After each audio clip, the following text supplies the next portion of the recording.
Belajar adalah suatu proses dari yang tidak tahu menjadi tahu. Belajar merupakan suatu kegiatan yang sangat penting dalam proses pemahaman siswa. Menurut Ahmad Susanto 2016, belajar adalah suatu aktivitas yang dilakukan seseorang dengan sengaja dalam keadaan sadar untuk memperoleh suatu konsep, pemahaman, atau pengetahuan baru sehingga memungkinkan seseorang terjadinya perubahan perilaku yang relatif tetap baik dalam berpikir, merasa, maupun dalam bertindak. Ciri-ciri belajar dapat ditinjau dari dua segi, yaitu dari segi proses dan dari segi hasil. Yang pertama, dari segi proses, adanya aktivitas fisik, mental, dan emosional, melibatkan unsur lingkungan, bertujuan ke arah terjadinya perubahan tingkah laku. Yang kedua, dari segi hasil, bersifat relatif tetap, diperoleh melalui usaha yang maksimal.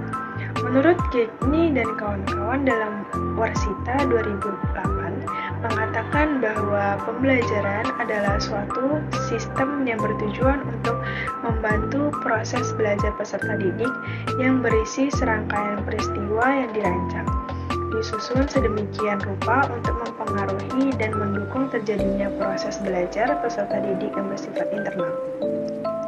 Darsono dalam Hamdani 2011 berpendapat bahwa ciri-ciri pembelajaran adalah sebagai berikut.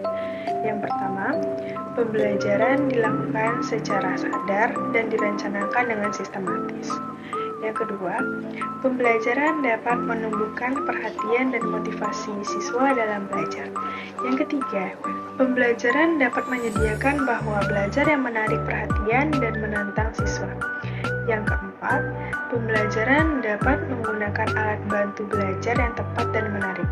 Yang kelima, pembelajaran dapat menciptakan suasana belajar yang aman dan menyenangkan bagi siswa. Yang keenam, pembelajaran dapat membuat siswa siap menerima pelajaran baik secara fisik maupun secara psikologi. Yang ketujuh, pembelajaran menekankan keaktifan siswa. Yang kedelapan, pembelajaran dilakukan secara sadar dan sengaja. Selanjutnya, saya akan menjelaskan tujuan dan prinsip dari belajar dan pembelajaran. Tujuan belajar menurut paradigma konstruktivistik mendasarkan diri pada tiga fokus belajar, yaitu proses, transfer belajar, dan bagaimana belajar. Fokus yang pertama, proses, mendasarkan diri pada nilai sebagai dasar untuk persepsi apa yang terjadi apabila siswa diasumsikan belajar. Nilai tersebut didasari oleh asumsi bahwa dalam belajar sesungguhnya siswa berkembang secara alamiah. Fokus yang kedua, transfer belajar, mendasarkan diri pada premis. Siswa dapat dipetik dari premis tersebut bahwa meaningful learning harus diyakini memiliki nilai yang lebih baik dibandingkan dengan rote learning, dan deep understanding lebih baik dibandingkan senseless memorization. Fokus yang ketiga, bagaimana belajar memiliki nilai yang lebih penting dibandingkan dengan apa yang dipelajari. Alternatif pencapaian learning how to learn adalah dengan memberdayakan keterampilan berpikir siswa. Adapun tujuan pembelajaran yaitu membantu siswa akan memperoleh berbagai pengalaman, dan dengan pengalaman itu tingkah laku siswa bertambah, baik kuantitas maupun kualitasnya. Tingkah laku ini meliputi pengetahuan, keterampilan, dan nilai atau norma yang berfungsi sebagai pengendali sikap dan perilaku siswa. Adapun prinsip belajar pembelajaran, yang pertama prinsip kesiapan. Proses belajar dipengaruhi kesiapan peserta didik. Yang dimaksud dengan kesiapan ialah kondisi individu yang memungkinkan ia dapat belajar. Yang kedua, prinsip persepsi dan aktifan. Seseorang cenderung untuk percaya sesuai dengan bagaimana ia memahami situasi. Persepsi adalah interpretasi tentang situasi yang hidup. Setiap individu melihat dunia dengan caranya sendiri yang berbeda dari yang lain. Persepsi ini mempengaruhi perilaku individu. Yang ketiga, prinsip tujuan dan keterlibatan langsung. Tujuan harus tergambar jelas dalam pikiran dan diterima oleh para pelajar pada saat proses belajar terjadi. Tujuan ialah sasaran khusus yang hendak dicapai oleh seseorang. Prinsip keterlibatan langsung merupakan hal yang penting dalam pembelajaran. Yang keempat, prinsip belajar kognitif. Belajar kognitif mencakup asosiasi antar unsur, pembentukan konsep, penemuan masalah, dan keterampilan memecahkan masalah, yang selanjutnya membentuk perilaku